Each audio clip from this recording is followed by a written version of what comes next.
7장이고요. 2절로 12절까지 말씀 한번 우리 교독할까요? 아니면 합독할까요? 합독으로 갈게요. 좀 길지만 우리 합독하겠습니다.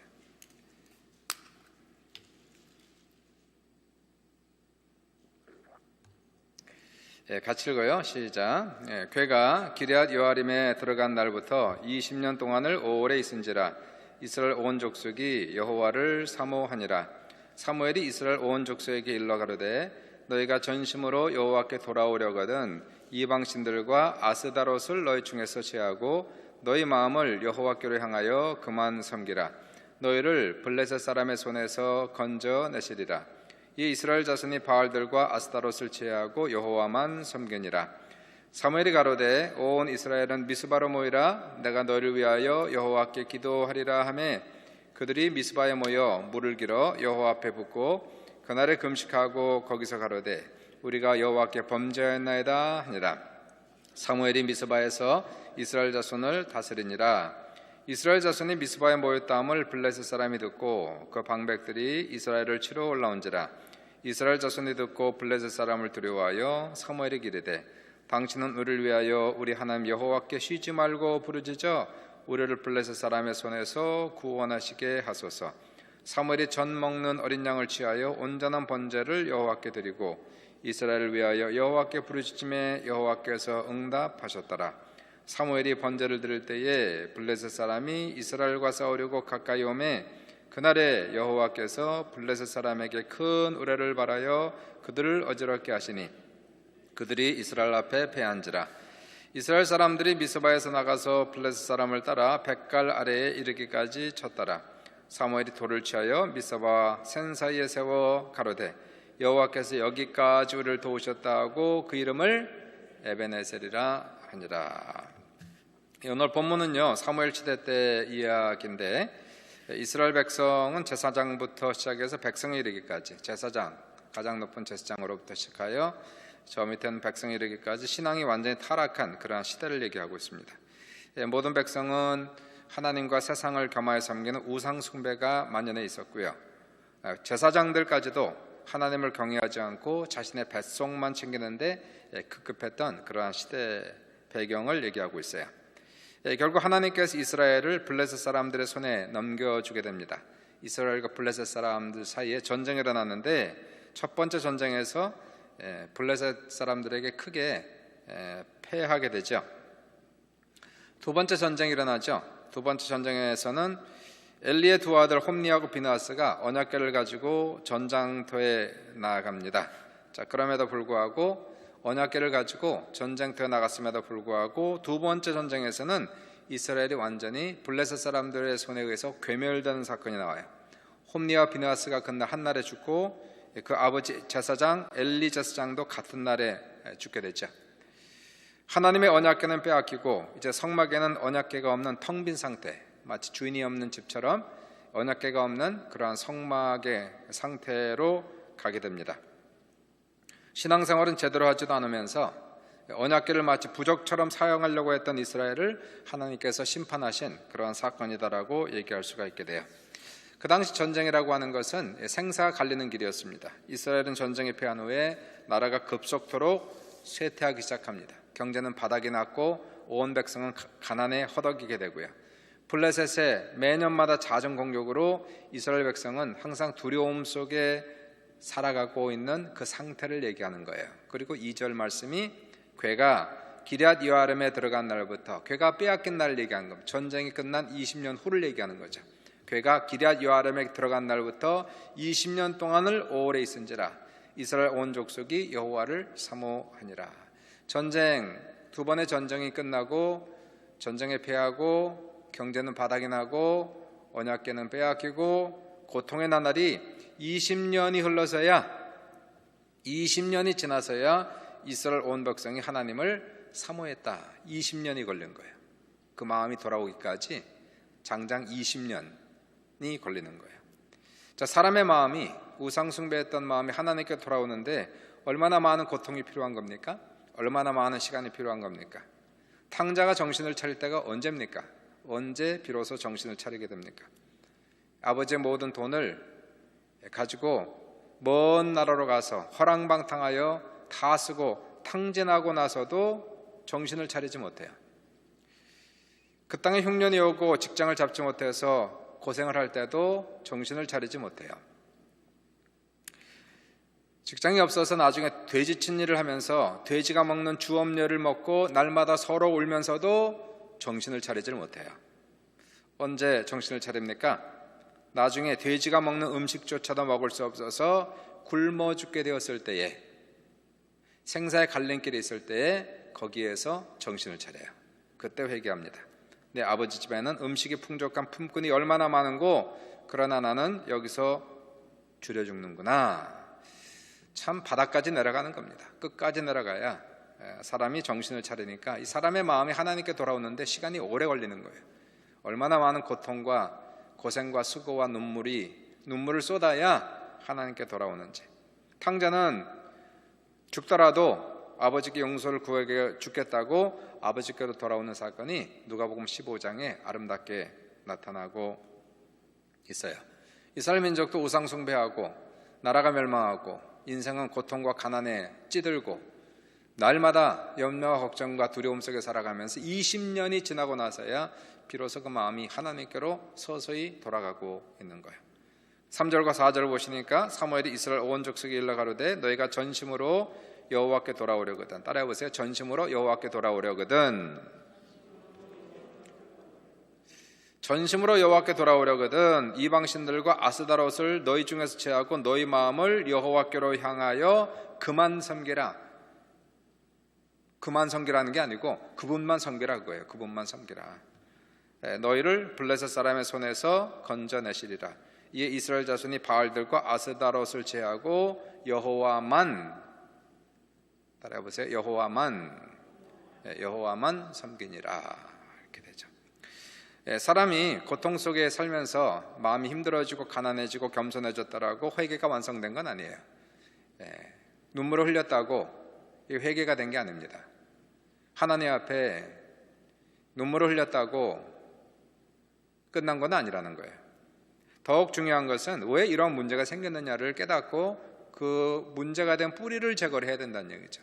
이 사람들의 문제가 어디서 온 겁니까? 우상 숭배에서 온 거였어요. 아무리 마음이 가난해지고 겸손해지고 하나님을 사모하고 눈물을 흘렸다고 해도 우상을 버리지 않는 한은 이 문제는 해결되지가 않습니다. 더 중요한 것은 우상을 버리고 하나님만 섬기는 거기까지 가야 회개가 되는 거예요. 물론 마음이 주님께로 돌아온 것도 참 감사한 일이죠. 이 마음이 하나님께로 돌아간 사건만 해도 성령의 역사이고 큰 은혜라 하지만 그것만 가지고 그 사람의 인생이 회복될 길은 보이지 않습니다. 마음이 여전히 가난한데, 마음은 가난한데 행동이 따라주지 않는다면 이 사람은 아직 바닥까지 안 내려간 거예요. 다시 말해서 그런 겁니다. 어디까지 내려가야 정신을 차릴까? 행동이 따라주지 않는다면, 우상 숭배를 버리지 않는다면 아직도 갈 길이 멀고 험한 겁니다. 예레미야 30장 12절 이하로 하나님께서 이런 말씀을 주세요. 여호와께서 이와 같이 말씀하시니라. 내 상처는 고칠 수 없고 내 부상은 중하도다. 내 상처에는 약도 없고 처방도 없도다. 너는 어찌하여 내 상처 때문에 부르짖느냐? 내 고통이 심하도다. 내 악행이 많고 내 죄가 허다함으로 내가 이 일을 너에게 행하였느니라. 상처를 준 분이 하나님이라는 거예요. 고통을 준 분이 하나님이라는 겁니다. 그리고 이러한 상처와 이러한 고통은 약도 없고 처방도 없다라고 얘기하고 있어요. 사람에게 상처를 받거나 환경에 상처를 받으면 하나님이 치료하십니다.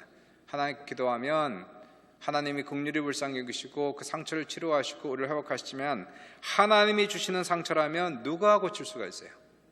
하나님이 주시는 고통이라면 누가 그 사람을 건져낼 수가 있습니까? 하나님이 주시는 고통과 상처에는 약도 없고 처방도 없다는 거예요. 그 가장 중요한 것은 이스라엘 백성이 여기서 알아야 되는 것은 왜 이 문제가 왔는가? 이들은 타락했거든요. 백성으로부터 시작하여 제사장에 이르기까지 하나님을 경외하지 않아요. 신앙이 타락했어요. 세상을 사랑하고 있어요. 여기에서 문제가 온 것이라면, 여기에서 하나님께서 이 문제를 지적하시고 고통을 주시고 이제 20년 만에 비로소 마음이 돌아오기 시작했다면 이제 그 회개를 완성시켜야 되는데 그 완성은 어디서 올까요? 시작점, 출발점 거기로 다시 돌아가서 그 문제가 된 뿌리를 제거해야 된다는 거예요. 그것이 우상 숭배였다는 것입니다. 우상을 버리지 않으면 어떻게 될까요? 하나님이 계속 괴롭게 하시는 거죠. 상처에 상처를 더하는 겁니다. 우상 숭배에는 약도 없고 치료도 없고 오직 방법은 우상을 버리고 하나님께로 온전히 돌아가면, 그러면 하나님의 치료가 거기에서부터 시작한다, 이렇게 나와요. 호세아서 6장 1절에 오라 우리가 여호와께로 돌아가자 여호와께서 우리를 찢으셨으나 도로 낫게 할 것이요 우리를 치셨으나 싸매어 주실 것임이라, 이렇게 말씀을 주시고 있습니다. 우상 숭배라는 게 뭘까요? 우상 숭배는 우리는 뭐 우상을 만들어서 절하는 사람은 없죠. 우상 숭배는 영적으로 볼 때에 신앙이 식어지고 세상을 사랑하는 마음, 하나님과 세상 사이에 머뭇 주저하는 신앙, 그것을 가리켜서 우상 숭배다, 그렇게 이야기를 하고 있는 겁니다. 세속화된 세상화된 우리의 신앙을 얘기하는 것이고요. 하나님과 사랑을 겸하여 사랑하고 겸하여 섬기는 마음, 이것을 우상 숭배다라고 이야기를 합니다. 창세기 34장을 보시면 야곱이 하란을 떠나지요. 삼촌의 집 라반의 집에서 하나님이 축복을 하시 20년 만에 거부가 되어서, 갈 때는 빈털터리로 갔다가 20년 만에 거부가 되어서 12명의 자식을 데리고 그리고 고향 땅 가나안 땅으로 돌아오는 장면이 창세기 34장에 나오는 것을 볼 수가 있게 돼요. 자, 돌아오는 길에 그가 들린 곳이 있었습니다. 세겜을 거치게 되는데, 세겜은 지나가는 장소입니다. 세겜을 거쳐서 가나안으로 가는 것이 그의 목적지였어요. 그런데 야곱과 그의 식솔들은 세겜을 그냥 지나가야 되는데 지나가야 하는 장소에 그냥 눌러 앉아버리는 거예요. 하루, 이틀, 3일, 일주일이 지나고 한 달이 지나고 1년이 되어갑니다. 세겜도 살다 보니까 정이 드는 거예요. 살만한 거예요. 그래서 가나안으로 갈 생각을 않고 그냥 거기 살고 있습니다. 나그네처럼 지나가야 하는 사람들이 세상에 눌러 앉아 살다가 어떤 일을 당합니까? 결국은 엄청난 봉변을 당하죠. 세겜 땅에서 야곱의 유일한 딸 디나가 세겜 땅 추장의 아들에게 겁탈을 당하지 않습니까? 이 사건에 분노한 아들들, 특별히 둘째 아들, 셋째 아들 시므온과 레위가 여기에 분노하죠. 그리고는 세겜 땅에 있는 모든 남자들 칼로 다 죽여버리는 이 엄청난 살인 사건이 여기에서 벌어지게 됩니다. 시므온과 레위가 분노할 사건이 아니었어요. 돌아봐야 되는 사건이었습니다. 왜 이러한 일이 일어났는지를 점검해 봐야 되는 사건이었단 말이에요. 실질적으로 이러한 일이 일어난 것은 세속화되어 버린, 지나가야 되는 땅을 지나가지 않았기 때문에, 거기 눌러 앉았기 때문에 여기도 좁사오니 라고 세상화 세속화된 바로 이스라엘 민족들, 거기가 아니었거든요. 거기에서 이런 엄청난 비극을 맞이하는 것을 볼 수가 있게 됩니다. 분노할 일이 아니었어요. 오히려 자신의 신앙을 돌아보면서 자신의 신앙들을 회개했어야만 되는 그 장소가 세겜 땅이었습니다. 이런 엄청난 일을 당한 후에 하나님께서 야곱에게 35장 1절에서 말씀하는 것이, 일어나 베델로 올라가서 거기 거주하며 내가 내 형 에서의 낯을 피하여 도망하던 때에 내게 나타났던 하나님께 거기서 제단을 쌓아라 하신지라. 무슨 말씀인가요? 세겜을 떠나서 어디로 가라? 베델로 올라가라. 그리고 거기에서 거주하라. 세겜 땅에 거주하지 말란 얘기예요. 세겜 땅은 세상을 얘기하는 겁니다. 세상 땅. 재미있어요. 돈도 벌 수 있어요. 잘 살 수 있어요. 그러나 거기는 세상이었단 말이에요. 거기는 영적인 땅이 아니었단 말입니다. 거기는 지나가야 되는 곳인데 지나가지 않고 거기서 머물러 있다가 주저주저 하다가 놀러 앉다가 결국은 엄청난 봉변을 당했을 때에 하나님께서 하신 말씀은 세겜을 떠나 베델로 올라가라. 베델이 어디였어요? 은혜 받은 장소 아니었습니까? 하나님 만난 장소 아니었어요? 자기의 형 에서를 피하여 하란으로 가는 길에 베델을 거쳐서 한밤중에 돌을 베고 잘 때에 하나님께서 꿈에 그에게 나타나시고 천사가 오르락내리락 하면서 하나님의 음성을 들었던 장소, 그리고 야곱이 일어나 과연 이곳이 하나님의 집이로다 라고 했던 곳이 베델이었거든요. 거기는 은혜의 장소였어요. 하나님 만난 장소였어요. 하나님께서 베델로 올라가는 게 뭐런 뜻이에요? 세겜에 머물지 말고 신앙을 회복하라, 그 얘기를 하는 거예요. 하나님을 만난 그 장소로 다시 올라가라, 지금 그 얘기하는 거 아니겠습니까? 세겜에서 일어난 사건은 디나가 겁탈당하고 그리고 수많은 사람을 죽여서 엄청난 비극적인 사건이 일어나는 것은 우연의 사건이 아니었다는 것이에요. 이것은 하나님의 경고의 음성이었다는 것을 이 사람들은 몰랐습니다. 하나님의 은혜를 잊어버리고 세상을 사랑하기에 한 달, 두 달은 괜찮지만 그것이 6개월이 되고 1년이 되고 2년이 되고 언제 어디서 황급하게 어떠한 사건이 우리에게 일어날지는 그건 아무도 장담할 수가 없다는 거예요. 야곱이 그의 식졸들에게 얘기하죠. 너희 중에 있는 이방 신상들을 버리고 이방 신들을 버리고 자신을 정결하게 하라. 우리가 일어나 베델로 올라가자. 내 환난 날에 내게 응답하시며 내가 가는 길에서 나와 함께 하신 하나님께 내가 거기서 제단을 쌓으려 하노라. 세겜을 떠나 베델로 올라가서 거기서 살란 말이에요. 세겜에 살지 말고 베델에서 거주하고, 베델에서 제단을 쌓겠다. 그러므로 너희는 우상을 버려라, 이거예요. 이것이 야곱이 한 얘기거든요. 베델에서 제단을 쌓고 예배하는 삶을 회복해야 되겠다. 우상을 버려란 얘기예요. 우상을 버리고 우리가 베델로 올라가자. 그 길만이 살 길이고 그 길만이 상처가 치유되는 길임을 야곱이 거기서 그렇게 얘기를 하고 있어요. 오늘 본문으로 다시 돌아가면 4절부터 보시니까 이에 이스라엘 자손이 바알들과 아스타롯을 제하고 여호와만, 따라해보세요. 다시 여호와만. 참 중요한 단어가 그만 섬기라, 그분만 섬겨라, 여호와만 섬기니라. 사무엘이 가로되 온 이스라엘은 미스바로 모이라. 내가 너희를 위하여 여호와께 기도하리라 하매 그들이 미스바에 모여 물을 길어 여호와 앞에 붓고 그날에 금식하고 거기서 가로되 우리가 여호와께 범죄하였나이다 하니라. 회개하는데 20년 걸렸어요.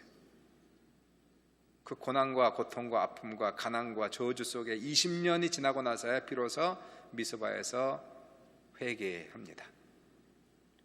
사무엘이 미스바에서 이스라엘 자손을 다스리니라. 왜 이 사람들은 바알과 아스타롯이 다른 말로 아세라거든요. 아세라 목상, 같은 거예요. 아스타롯. 왜 이 사람들은 여호와만 섬긴 것이 아니라 바알도 섬겼고 아스타롯도 섬겼을까요? 바알은 무슨 신일까요? 풍년의 신이에요. 물질의 신, 돈의 신을 얘기하는 거예요. 풍년의 신. 농경시대 아닙니까? 그 당시에는. 그 사람들은 처음에 목축으로 시작했다 가나안 땅에 정착하면서 그 사람들은 농사를 짓기 시작했던 거예요. 아직도 목축하는 사람이 있었지만 이제 정말 더 중요한 사업은 농사가 가장 중요한 일이었습니다. 농사할 때 가장 중요한 게 뭐예요? 비를 주시는 풍년이 가장 중요한 거예요. 이 사람들이 섬겼던 신은 그 당시에 가나안이 섬겼던 신, 풍년의 신, 그게 바로 바알이거든요. 바알. 아스타롯은 누굴까? 아세라는 여신입니다. 그 당시에 가나안 사람이 섬겼던 3대 여신 중에 하나로 바알 신의 아내, 그게 아세라예요. 아세라. 바알과 아세라는 부부입니다. 남편과 아내예요. 역시 풍요를 상징하고 있어요. 그러니까 사람들이 다 잘 살고 싶어하는 거예요. 예나 지금이나 어떻게 하면 잘 살 수 있을까? 어떻게 하면 이 세상에 성공할 수 있을까라는 성공지향주의, 물질만능주의, 배금주의에 빠져 있는 것을 바로 우상이다라고 얘기하고 있는 거예요.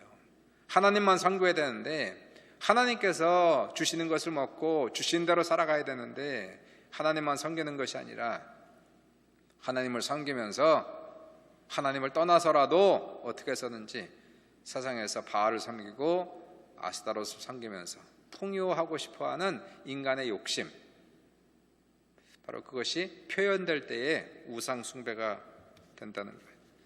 자, 이 사람들이 수십 년 동안 바알과 아세라를 섬겼어요. 과연 풍년이 왔습니까? 이 사람들의 삶이 풍요로워졌습니까? 아니라는 거예요. 우상을 섬겨봐야 아무런 도움이 안 된다는 것을 이 사람들이 비로소 깨닫게 되는 겁니다. 아무리 아세라를 섬겨도, 그리고 바알을 섬겨도 풍년은커녕, 풍년이 뭐예요? 그들은 가난했고, 풍년이 와도 엄청난 많은 것을 추출해도 하나를 먹어보지 못하고 블레셋 군대가 다 와서 다 약탈해가는 거예요. 아무리 섬겨도 소용이 없던 겁니다. 그게 우상인 거거든요. 우상은 우리에게 유혹합니다. 좀 더 잘 살고 더 많은 것을 갖게 하고 더 높이 올라가는, 인간의 마음속에 욕심이 있으니까 사람이 시험을 받는 것은 욕심에 끌려 미혹 때문이니 욕심 잉태하여 죄를 낳고 죄가 장성하여 사망을 낳느니라. 하나님은 사람을 시험하지 않는다는 거예요. 다 욕심 때문에. 우상, 마귀 이런 것의 시험은 우리의 욕심과 붙는 거예요. 그래서 하나님을 섬기면서 물질만능주의, 배금주의에 빠져서 하나님을 경배하는 것보다는 세상을 향하여 달려가고 있는 그 발걸음을 가리켜서 우상 숭배다. 그들은 세겜 땅에 거하는 거예요. 베델 땅에서 거주해야 되는데 세겜 땅에서 삽니다. 그곳은 상처가 많은 곳이에요. 가난이 많은 곳입니다. 언제 무슨 일이 일어날지 모르는, 하나님이 지켜주지 않는 땅, 그 땅이 세겜 땅이란 말이에요. 자, 이 사람들이, 이스라엘 민족들이 그렇게 살다가 고통과 고난과 가난과 압제와 약탈 속에 살면서 이제서야 20년 만에 정신이 돌아오는 거 아니에요. 정신 차린 거 아닙니까? 이거 우상은 아무것도 아니구나. 사무엘 선지자가 여호와께 돌아오려거든, 전심으로 돌아오려거든 우상을 버리고 여호와만 섬기라. 그리고 이스라엘 백성은 경험상 이미 알았어요.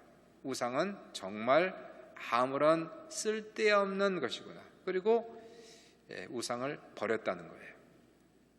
그리고 여호와만 섬기니라, 이렇게 나오지 않습니까? 그러니까 신앙이라고 하는 것은 어디까지 가야 되냐면 살든지 죽든지 하나님께 인생을 맡기는 것이 신앙이에요. 살든지 죽든지 내 인생의 생사화복을 주님께 맡겨드리는 거예요. 살든지 죽든지, 잘 되든지 안 되든지, 가난하든 부하든 하나님만 의지하고 가는 거예요. 하나님께 모든 것을 다 맡기는 것을 신앙이다라고 얘기하는 것이고, 그래야 회개가 온전히 일어나는 것이고, 그 시점이 바로 하나님이 다시 일하기를 시작하는 그 시점이다라고 얘기하는 겁니다. 사람들이 미스바에 모였어요. 미스바에 모여서 금식하며 회개하며 하나님께 부르짖어 기도하죠. 하나님, 우리가 범죄했나이다. 우리가 우상 숭배했나이다. 하나님이여 우리 죄를 용서해 주옵소서라고 이 온 이스라엘 민족들이 모여서 하나님께 오래간만에, 정말 오래간만에 모여서 예배드리고 오래간만에 모여서 회개를 하는 것이 미스바의 기도회가 되죠. 우상을 버리고 하나님께 온전히 돌아왔을 때 비로소 기적이 나타나는 거 아니겠습니까?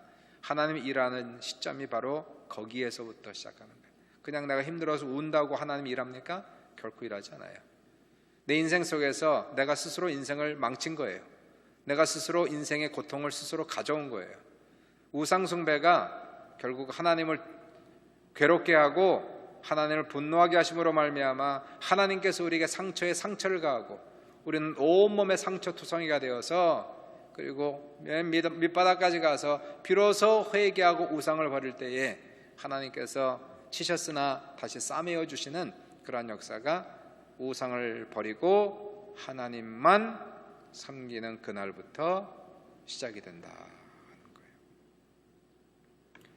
이스라엘 민족이 다 미스바에 모였죠. 성경을 쭉 읽어보시면 그 이후에 나온 사건은 보나마나 뻔한 사건이 아니겠습니까? 그 결과는 이미 우리가 알고 있는 그러한 사건인 것을 우리가 볼 수가 있게 돼요. 우상을 버리고 하나님께 온전히 돌아와 미스바에 모여서 회개하며 금식하며 부르짖어 기도하며 눈물로 통곡하며 기도를 하고 있었어요. 예배입니다. 부흥이 일어났습니다. 진정한 신앙의 회복이 일어나기 시작했어요. 기도의 부흥이 다시 일어나기 시작했어요. 이 소식을 듣고 블레셋 군대가 한꺼번에 이스라엘을 몰살시킬 좋은 기회라고 생각하고 모든 군대를 이끌고 달려오는 거예요. 블레셋 사람들이 쳐들어올 때 이스라엘 백성이 두려워하여 사무엘에게 이르되 8절 보시니까 당신 우리를 위하여 우리 하나님 여호와께 쉬지 말고 부르짖어 우리를 블레셋 사람의 손에서 구원하시게 하소서. 9절에 사무엘에서 젖먹은 어린 양을 취해 온전한 번제를 여호와께 드리고 이스라엘을 위하여 여호와께 부르짖음에 여호와께서 응답하셨더라.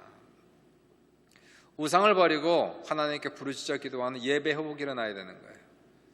세상을 버리고 세상을 향하는 우리의 마음을 버리고 그리고 하나님께 온전히 돌아와 회개하고 우리가 연합하여 부르짖어 하나님께 기도할 때에 하나님께서 응답하셨더라 그렇게 얘기합니다. 10절에 사무엘이 번제를 드릴 때 블레셋 사람이 이스라엘과 싸우려 가까이 오매 그날에 여호와께서 블레셋 사람의 큰 우레를 발하여 그들을 어지럽게 하시니 그들이 이스라엘 앞에 패한지라. 마치 앞에는 홍해요 뒤에는 애국 군대가 달려오던 그 사건을 기억나게 하는 아주 비슷한 사건이 아닙니까? 그때는 모세가 기도했는데 지금은 사무엘이 하나님께 간절히 중보하며 기도하는 거예요. 그랬더니 하나님께서 모세에게는 홍해를 갈라주시는 기적의 역사가 나타나게 했는데 이번에는 하나님께서 하늘에 구름 한 점 없는 그 하늘에서 엄청난 천둥이 치게 하시는 무시무시한 천둥이 치게 하시는 그러한 것으로 응답을 하셨고요. 블레셋 군대는 이러한 천둥 앞에서 혼비백산 무너지고 맙니다. 도망가기 시작하는 거죠. 11절에 이스라엘 사람들이 미스바에서 나가서 블레셋 사람을 따라 백갈 아래까지 이르게 쳤더라. 사무엘이 돌을 취하여 미스바와 센사에 세워 가라되 여호와께서 여기까지를 도우셨다 하고 그 이름을 에베네셀이라 하니라. 에베네셀, 여호와께서 우리를 여기까지 도우셨다. 하나님의 도우심이 시작이 된 거 아니겠습니까? 이때부터 시작하여서 블레셋 사람들은 이스라엘 경내에 단 한 발자국도 들어오지 못합니다. 그때부터는 이스라엘에 평화가 찾아온 거예요. 전쟁이 없이 풍년이 오고 삶이 회복되고 풍요로워지는 그러한 삶이 바로 이날부터 시작되는 것을 우리가 볼 수가 있게 됩니다. 에베네셀의 사건을 보면서 혹시나 비슷한 예화가 있을까 쭉 찾아봤는데 정말 역사적으로 약간 비슷한 사건이 있더만요. 기독교 문서 편집부에 나온 교회사에서 골라낸 1882가지 신앙 이야기에 나오는 한 이야기가 있어요. 1차 세계대전 말기에 영국의 경건한 기독교인이었던 알렌비 대장이 예루살렘을 점령할 때 일이었답니다. 알렌비 대장은 영국 정부로부터 팔레스타인 땅을 정복할 것을 명령받았어요. 이슬람 교도들이 예루살렘을 지키고 있었기 때문에 함락시키는데 어려움이 많았다고 합니다. 포격을 하면 물론 쉽게 점령시킬 수 있었지만 알렌비 장군은 예수님의 흔적이 있는 곳일 뿐 아니라 하나님의 거룩한 성읍을 생각하고 그곳에서 피 흘리기를 원치 않았다고 해요. 공격 결정은 유보하고 성은 포위했고 영국 왕에게 어떻게 할 것인지를 물었답니다. 영국 왕 역시 피 흘리는 것은 원치 않았답니다. 알렌비 장군 대장이 온 군대와 더불어서 금식하고 기도하며 주님의 뜻을 기다렸습니다. 한편에 예루살렘 성 안에 있었던 터키 병사들, 이슬람 병사들은 자신들을 공격하러 온 사람이 알렌비 대장이라는 말을 듣고 그때부터 공포와 두려움에 쌓였다는 거예요. 알렌비라는 말이 터키 말로 하나님께서 대항하신다, 하나님이 저주하신다라는 뜻이었다는 거예요. 우연이었을까요? 더구나 성을 포위한 채 포위만 하고 공격도 하지 않는 알렌비 군대에 이상한 공포심을 느끼기 시작했대요.